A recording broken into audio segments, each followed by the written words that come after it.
तरावी की नमाज मर्दों औरतों के लिए, ये सिर्फ ये नहीं कि मर्दों के लिए कि वो जाएं और खवातीन हम तो थक गई, सारा दिन रोजा रखा था, इफ्तारी बनाई, खाना बनाया, अब हम सो रही हैं, बस हम तो ये मर्दों का काम है, मर जाए।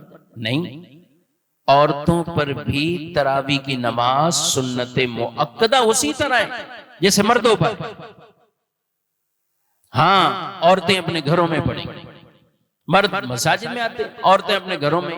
औरतों के लिए और आसानी कि अगर हाफिजा नहीं है खुद तो ठीक है, आप सूरतों से पढ़ लें। आप सूरह इखलास, कुल हुवल्लाहु अहद, इससे 20 रखते हैं आप पढ़ते, सूरह कौसर पढ़ लें, आखिरी 10 सूरतें याद हैं, उन 10 सूरतों को पढ़ें, 10 रखते हो गई, फिर 10 सूरतें पढ़ें, 20 रखते हो, सिंपल सादा। सुन्नत मुअक्कदा है और इसको तर्क करने की आदत गुनाहगार बनाती है इंसान को। इसलिए ये नहीं कि पढ़नी ना पढ़ी, दोनों ऑप्शन नहीं, पढ़नी है तरावी की नमाज। इसलिए पहले से अपने आप को तैयार कीजिए कि मैंने ये इबादत तरावी की नमाज ये मैंने अदा करनी है।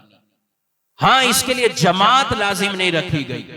तरावी की नमाज अगर आपकी कैफियत ऐसी है, आप कहीं जॉब करते हैं, कुछ भी आपकी मसरूफियत है, आप अगर जमात से नहीं पढ़ते, पढ़नी तरावी फिर भी आपको 20 रखनी।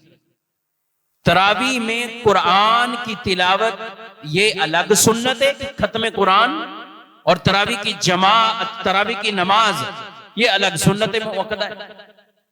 अब अगर एक सुन्नत तर्क किसी की हुई, लेकिन इस वजह से वो गुनाहगार नहीं होगा कि जो अलग से पढ़ रहा है, क्योंकि वो हाफिज़ कुरान ही नहीं, तो बेहतर तो यही किसी हाफिज के पीछे खड़े होके पूरा पढ़े, लेकिन नहीं पढ़ पा रहे तो छोड़े नहीं मेरे भाइयों, छोड़नी नहीं है तरावी। इसका टाइम पीरियड बड़ा तवील है, लंबा है। सुबह सहरी का वक्त जब तक बाकी है, तरावी की नमाज का वक्त भी बाकी है, सुबह सहरी।